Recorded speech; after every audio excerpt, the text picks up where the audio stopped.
Hello તો guys, good morning. તો ભાઈ આજે આપણે જોઈ લીધું છે બપૈયું. તો ભાઈ આજે આપણે જવાના છીએ બપૈયું કાપવા. તો ભાઈ ચપ્પુ આપણે ઘરમાં લઈ લીધું હોય અને ભાઈ હવે જઈશું આપણે બપૈયું જોવા. તો ભાઈ આપણા ઘરે જ છે ભાઈ બપૈયું. તો ભાઈ અડધું પીળું થયું છે.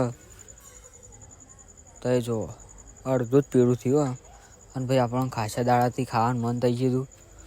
તો ભાઈ આપણે જો બપૈયું ઉપર ને ઉપર અડધું કાપીને ખાવાના છીએ. તો ભાઈ આપણે બપૈયું કાપીએ તો એ જુઓ. તો ગાઈસ બપૈયું ભાઈ આપણે કાપી લીધું. ખાલી અડધા ઉપર કટ મારીને ખાલી અડધું જ લેવાનું છે. એટલે ભાઈ આપણે કાપી નાખીએ. ભાઈ આપણે જો અડધું બપૈયું કાપી નાખ્યું. ભાઈ તમને બતાવીએ જો. અને ભાઈ જુઓ ભાઈ આપણે તો જો ખાલી પીળું પપૈયું છે. ભાઈ જોઈને જ ખાવાની ઈચ્છા થઈ જાય. તો ભાઈ આપણે બપૈયું ખાઈ લઈએ હવે. અને જુઓ ભાઈ બપૈયાની હાલત જુઓ, મોઢું બની ગયું છે ને. ભાઈ પછી આપણે બપૈયું તો ખાઈ લીધું. પછી એટલું અડધું તો મેકાય નહીં બપૈયું ઉપર ને ઉપર. કોઈક જોવત કે આવું કર્યું. પછી આપણે ભાઈ આખું બપૈયું કાપી નાખીએ. ભાઈ આપણે જો બપૈયું પાડી નાખ્યું. અને હવે ભાઈ આપણે બપૈયાને શું કરશું તો એ જોવા આગળ. તો ભાઈ આપણે હા બપૈયું લઈને નીકળી જઈએ કુંડી ખન.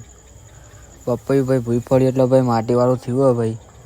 તો આપણે એને પહેલાં પાણીથી ધોઈ દઈશું ભાઈ. અને ભાઈ આપણે ગાય હતી, ગાય જોઈ રહી હતી ભાઈ બપૈયું. ભાઈ હવે આપણે ભાઈ કુંડીમાં પાણી પડશે ભાઈ સાફ કરી નાખીએ. તો ભાઈ આપણો બપૈયામાં ભાઈ પાણી નાખી દઈને સાફ કરી નાખીએ. અને જો ભાઈ બીજે મારે તો ભાઈ પગોમાં ભાઈ બીજે પી જાય. પગમાં ભાઈ બીજે પી જાય ભાઈ. જુઓ ચપ્પલમાં પી જાય. તો ભાઈ આપણે શું કરશું હવે ભાઈ આ બપૈયાને જો અંદર ભાઈ બીજ ઉગી જાય. આખા બપૈયામાં બીજ ઉગી જાય એટલે ભાઈ આપણે અને આખું કાપી નાખશું. અને ટુકડા કરીને ભાઈ આપણે ગાયને ખવડાવીશું. ભાઈ ફાવતું નહીં કાપતા પણ જેમ તેમ કરીને કાપી નાખ્યું. ભાઈ હવે ભાઈ આપણે ગાયને ટુકડો ખવડાવીએ. ખાય ને તો પછી આખું બપૈયું નાખી દેવું. ભાઈ બપૈયું રડી પડવાનું ભાઈ આપણે ભાઈ મેકીને હરખું મેકી દીધું. અને ભાઈ આપણે ગાયનો ટુકડો ખવડાવીશું. જોઈએ ખાય કે નહીં. તો ભાઈ આપણે જો ગાયે તો એકી ફરનું ખાઈ લીધું. તો ભાઈ આપણે બીજો એક ટુકડા બધા કરીને નાખી દઈશું ગાયનો. અને ભાઈ આપણે લેબુડીએ જો. અને ભાઈ આપણો બ્લોગ આટલે બંધ કરીએ.